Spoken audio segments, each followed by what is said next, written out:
everybody.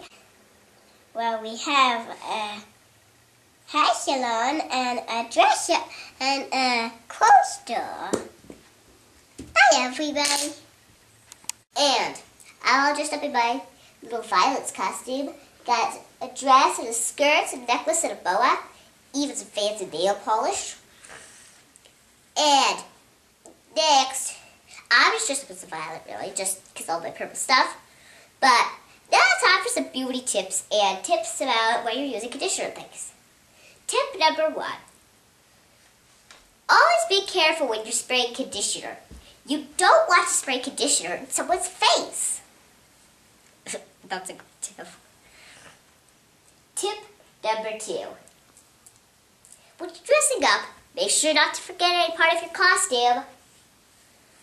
It might be important.